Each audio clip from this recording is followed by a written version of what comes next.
너희는 더 정의로워야 한다.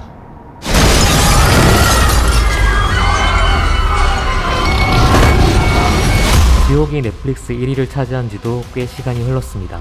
단기간에 화제성은 오징어 게임이 더 높았지만 지옥의 묵직한 주제에 높은 평가의 목소리가 속속 들려옵니다. 사실 생각해보면 지옥은 그렇게 대중성 있게 흥행할 작품은 아니었습니다. 새로운 세상에 오신 여러분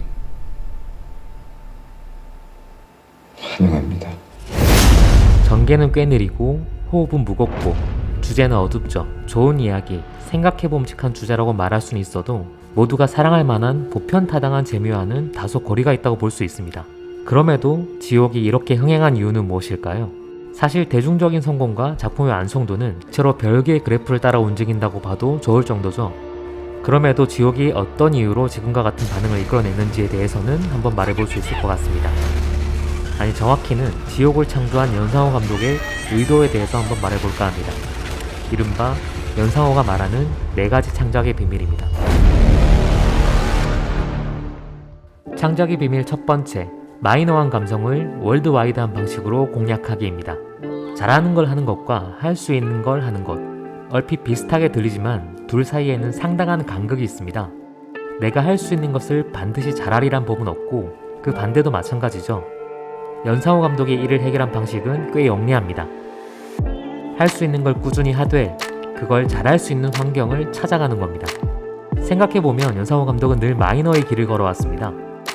데뷔작은 물론 장편 애니메이션 돼지의 왕은 그다지 친숙한 소재가 아니었죠. 실사 데뷔작 부산행도 마찬가지였습니다. 결과적으로 흥행을 했지만 좀비 소재의 영화는 원래 마이너한 장르죠.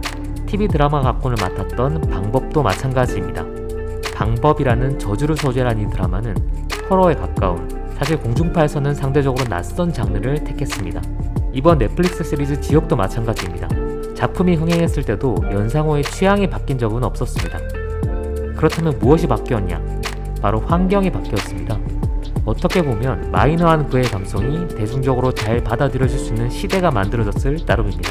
연상호 감독은 이렇게 생각했다고 합니다.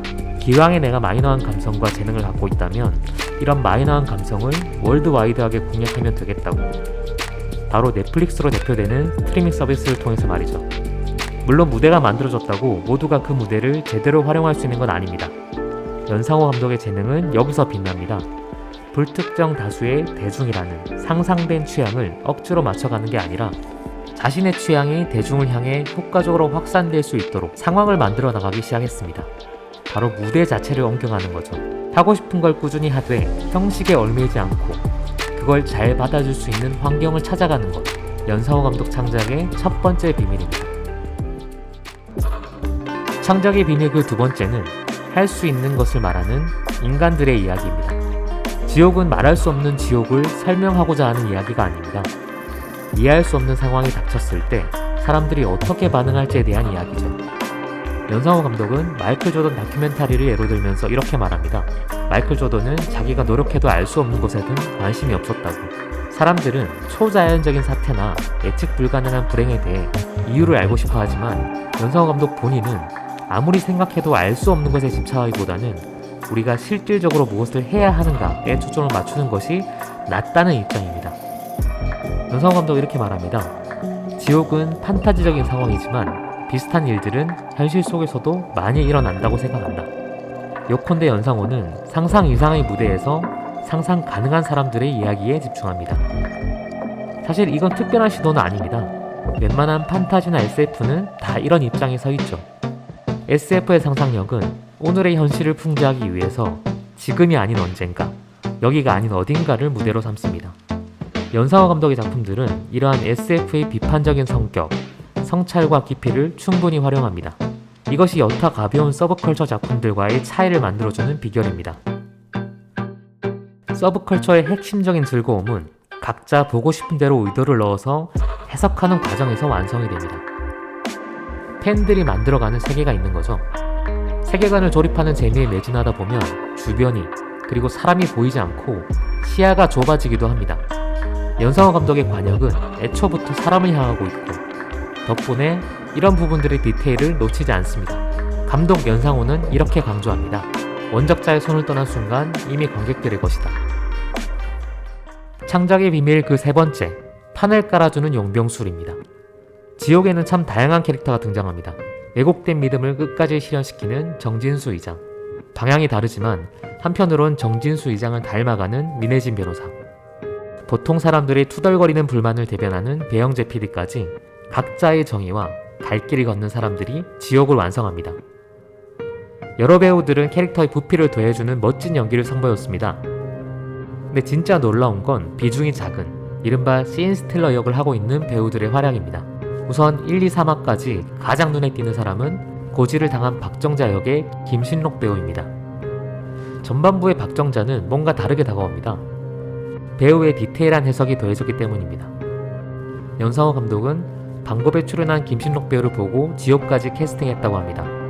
김신록 배우의 지옥 첫 촬영은 유아인 배우와 만나는 장면이었다고 합니다. 여기서 연상호 감독은 김신록 배우에게 두려우면서도 부끄러운 감정을 표현했으면 좋겠다라고 디렉션을 줬다고 하네요. 정작 요청을 하면서도 이게 될까 하는 애매한 상태였다는데 오히려 배우의 연기를 보고 아 저게 두려우면서도 부끄러운 상태구나 하고 납득이 됐다고 합니다. 감독이 원했던 이미지 이상의 어떤 존재감을 보여준 거죠. 물론 이건 인물의 사실성을 더해주는 김신록 배우의 호연이 빛나는 순간에 관한 에피소드입니다. 하지만 한편으로 배우가 알아서 시도해볼 수 있도록 판을 깔아준 연상호의 연출 방식이 돋보이는 순간이기도 합니다. 캐릭터와 연기라는 분야에선 배우들만한 전문가가 없으니까 전문가에게 맡긴다는 거죠. 말이 쉽지만 이게 결코 단순한 선택은 아닙니다.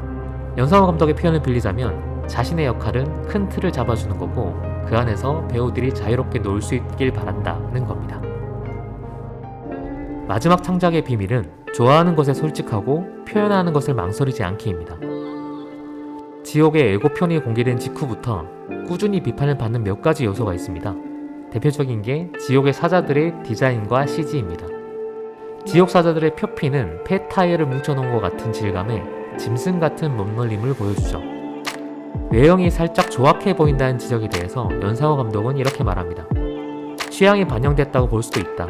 키치적인 요소랄까? 현실보다 더 현실처럼 매끈한 CG보다는 특수효과의 아날로그적인 질감, 실오라기가 보일 것 같은 감성에 대한 동경이 있다.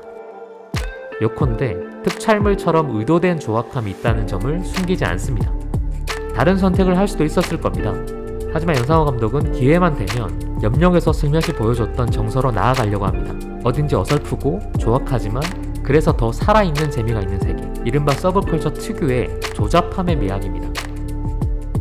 그러고 보면 연상호 감독이 일관되게 좋아하는 공간이 있습니다. 도심의 낡은 골목길, 세월의 때가 묻어나는 건물들입니다. 염력의 낡은 아파트와 연립주택, 반도에서 보여줬던 미로처럼 복잡한 오래된 골목들이 모두 그렇습니다. 지옥에도 그런 공간은 여지없이 등장합니다. 연상호 감독은 있을 것 같지만 없는, 없을 것 같은데 있는 그런 곳, 보이는 것만으로도 세월이 묻어나는 공간이라고 표현합니다. 이건 얼마나 리얼하게 묘사하고 있는지와는 상관없습니다. 차라리 얼마나 사랑하는지와 관계있는 선택이죠. 자신의 작품 속에 자신이 사랑하는 것들을 가득 채워넣는 것. 모든 사람의 취향을 만족시키는 것은 아니지만 감독의 이러한 선택은 확실한 것 하나를 증명합니다. 좋아하는 것과 잘하는 것 사이의 거리가 의외로 생각보다 그렇게 멀지 않다는 사실 말이죠. 바야흐로 취향이 폭발하는 시대가 왔습니다. 콘텐츠는 넘쳐나고 거기서 개성 있는 결과물들을 찾아내는 건 쉬운 일이 아닙니다.